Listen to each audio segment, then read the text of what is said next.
Welcome to our channel. We're so glad you're here. Today, we've got a heart-pounding story that you won't want to miss. Before we dive in, we'd love to hear from you. Where are you watching from? Drop a comment below and let us know. And don't forget to subscribe so you don't miss tomorrow's story.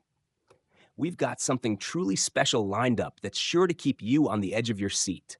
Hit the notification bell so you can stay updated with our latest videos. Now, let's get into today's incredible story. The royal guard who stopped a bulldog attack with military precision.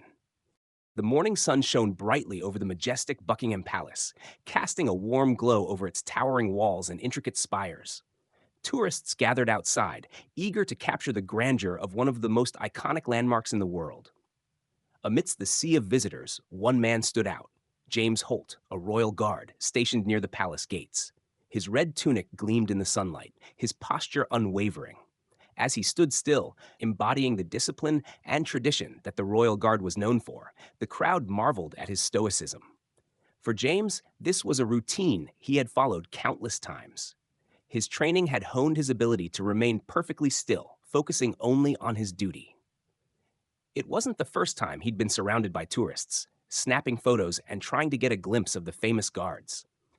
He had learned long ago to block out the noise, to stay calm and composed despite the flashes and whispers. But today, something felt different. There was an undercurrent of tension in the air. James couldn't quite put his finger on it, but it was there. He scanned the crowd with practiced eyes, noting a group of rough-looking men standing near an elderly man. The old man, dressed in a neatly pressed blazer, had medals pinned to his chest, signs of a life of service and sacrifice. But the men surrounding him were laughing and taunting him, and James could feel the situation growing more tense by the second.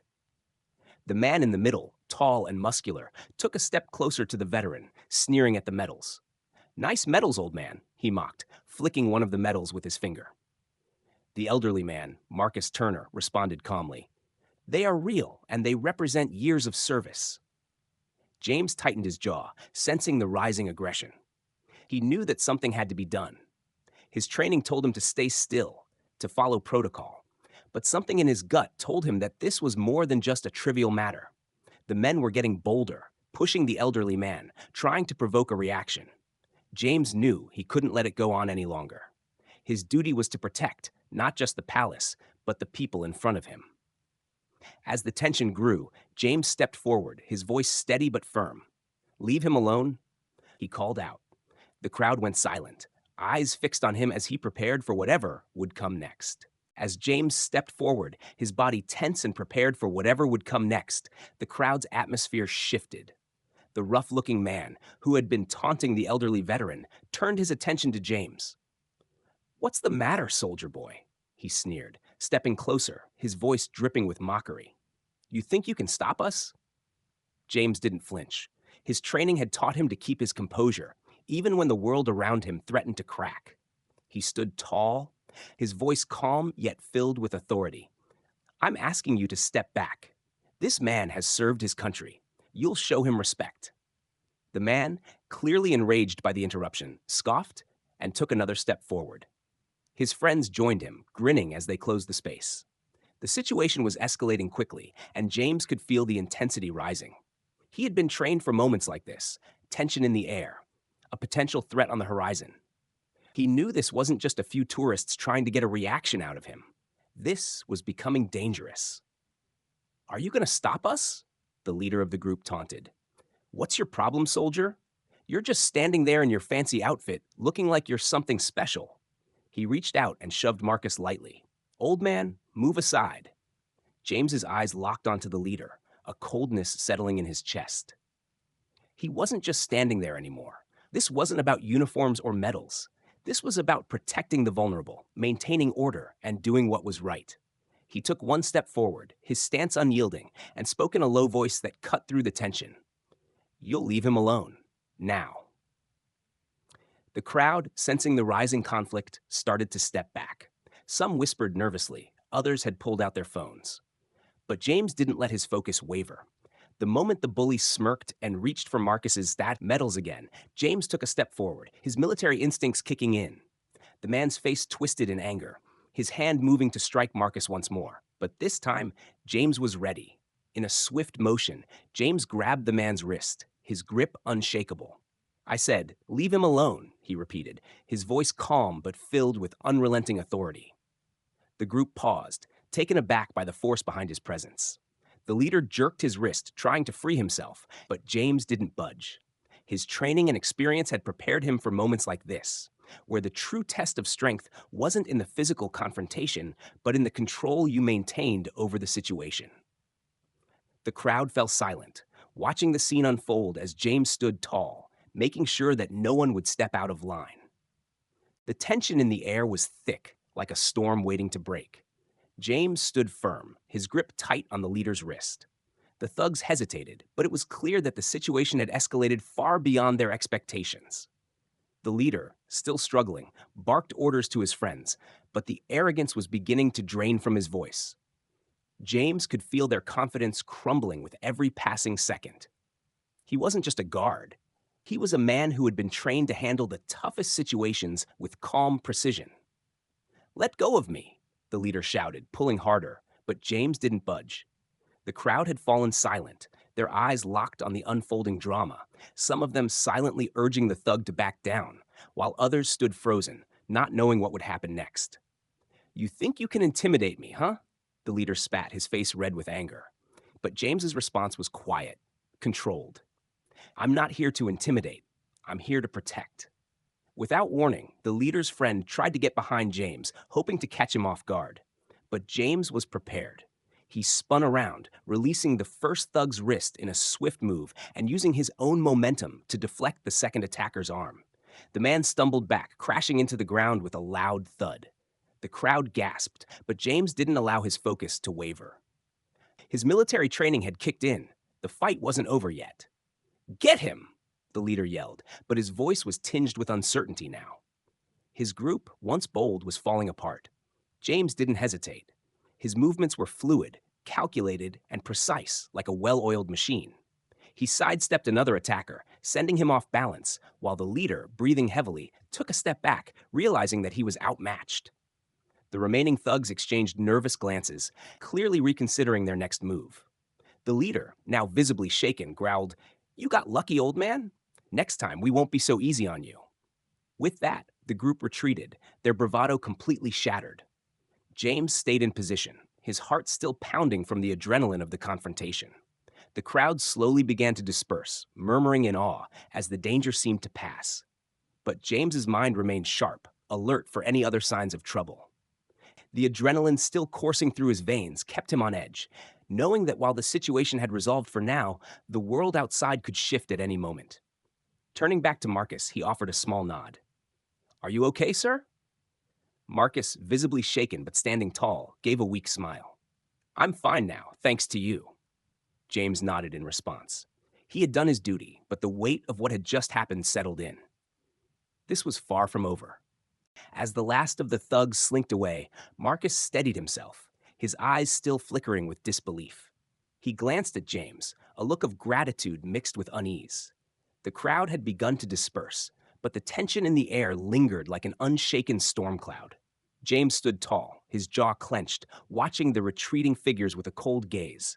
His heart was still racing, but he knew the danger wasn't entirely over. The adrenaline of the moment hadn't worn off yet, and the weight of what had just happened was sinking in.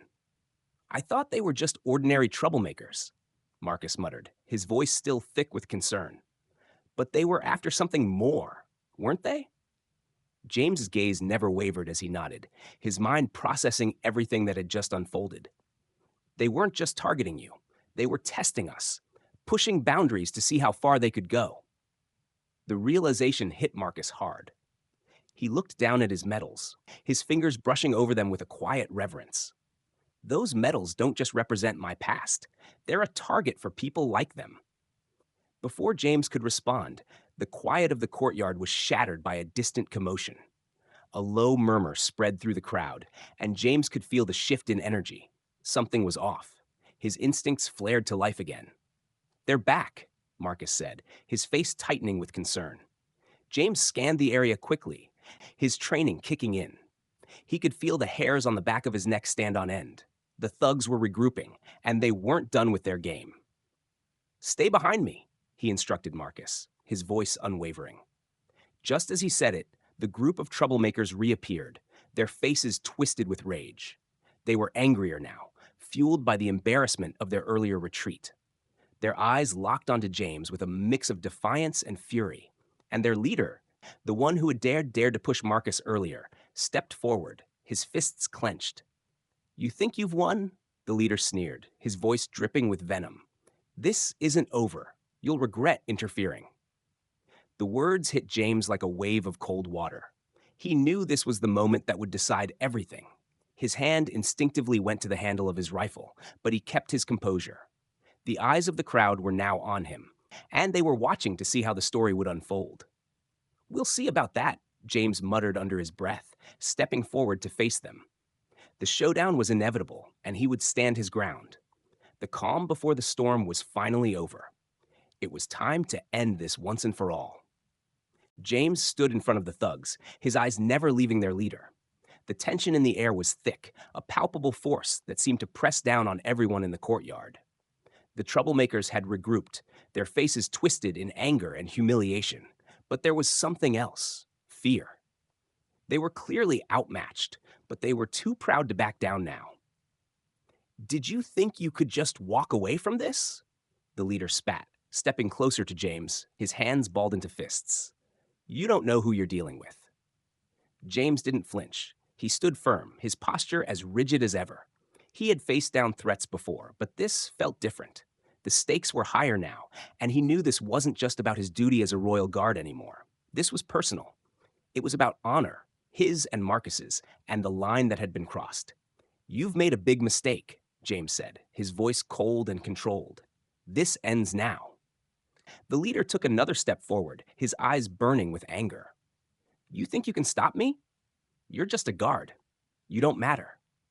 James' pulse quickened, but his training kept him calm. He had seen this kind of aggression before, in far darker places. His military experience told him that this wasn't going to be an easy fight, but he was ready. His hand rested lightly on the butt of his rifle, but he didn't need it. The real weapon was the discipline that had kept him unshaken through all these years. Suddenly, the leader lunged at James, swinging a fist. Without hesitation, James stepped aside, grabbing the thug's wrist with a move so swift it caught the man off guard. He twisted the wrist, forcing the thug to the ground with precision. The crowd gasped, some of them pulling out their phones, but James wasn't concerned about them. His focus was entirely on the thugs now, who were beginning to realize they had underestimated him. As the others tried to move in, James was ready. He spun, knocking one of the men off balance with a swift kick to the chest, sending him stumbling backward. The remaining thug hesitated, eyeing James with growing uncertainty. This wasn't just a guard in uniform anymore. This was a soldier, trained to handle exactly this kind of threat. The leader looked at his friends, his bravado crumbling. "Let's get out of here." He muttered, clearly defeated. One by one, the thugs turned and retreated, their anger replaced by fear. James stood tall, his chest rising and falling with the exertion of the confrontation. He turned to Marcus, who was still watching from the sidelines, his face filled with both relief and admiration. "You're safe now," James said quietly, his voice softening as he approached Marcus. Marcus smiled faintly, his gaze filled with gratitude. "Thank you, son. I didn't think it would come to this." James nodded, his gaze shifting to the departing thugs. He knew this wouldn't be the last time he'd have to protect Marcus, but for now, the danger had passed. And in that moment, standing tall in front of Buckingham Palace, he knew he had made the right choice. What a powerful moment. James's decision to break protocol and step forward to protect Marcus from the thugs was nothing short of heroic. It's a reminder that sometimes following the rules isn't enough. Sometimes standing up for what's right takes precedence. But we want to hear your thoughts. What would you have done in James's position? Would you have stepped out of line, risking your career to defend someone in need? Or would you have followed orders, staying in your post, and trusted that someone else would handle the situation? We all know that being a royal guard means discipline, composure, and stoicism.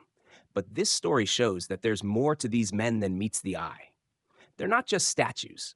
They're human beings, capable of profound courage and kindness, even in the most intense situations. Let us know in the comments below where you're watching from and how this story made you feel. Did James' actions inspire you? What do you think it means to truly protect and serve? And if you haven't already, make sure to hit that subscribe button so you don't miss the next story of bravery and selflessness. We'll be back tomorrow with another incredible story that you won't want to miss.